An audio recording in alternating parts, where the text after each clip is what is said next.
හික්කඩුව දොඩන්දුව யாசித் நேற்று காலை முதல் ஹிக்கடுவ தொடந்துவ ஜசித்த கடலோர பகுதிகளில் சில எண்ணெய் படலங்கள் இருப்பதாக தகவல் கிடைத்தது. அதன்படி கடல்சார் பாதுகாப்பு அதிகார சபையின் அதிகாரிகள் ஆய்வு நடத்தி சிறிய எண்ணெய் படலங்களை கவனித்தனர். அதே நேரத்தில் அங்குள்ள கடற்கரையில் பல எண்ணெய் பீப்பாய்கள் கரையொதுங்கின. 4 பீப்பாய்கள் கடற்கரையில் கரையொதுங்கின. எண்ணெய் படலத்தில் இருப்பது மசகு எண்ணெய் என்று கண்டறியப்பட்டது. மாதிரிகள் எடுக்கப்பட்டன.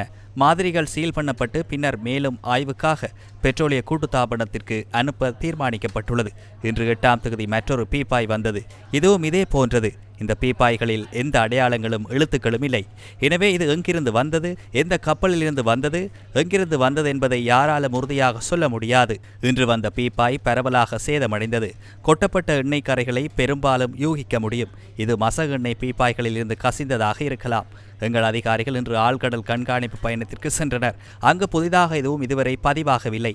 ஆமைகள், திமிங்கலங்கள், டொல்பின்கள் அல்லது மீன்களுக்கு எந்த பாதிப்பும் ஏற்பட்டதாக எந்த அறிக்கையும் இல்லை.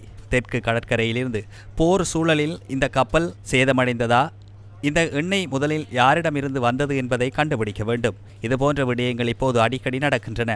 ஒரு நாளைக்கு அந்த 4 மணித்தியாலங்கள் குறைந்தது 400 கப்பல்கள் முன்னும் பின்னுமாக செல்கின்றன. அந்த கப்பல்களில் இருந்து குப்பைகளை கொட்டும் விடயங்கள் பெரும்பாலும் உள்ளன. அறிக்கைகள் வந்துள்ளன. எண்ணெய் கொட்டப்படுகின்றது.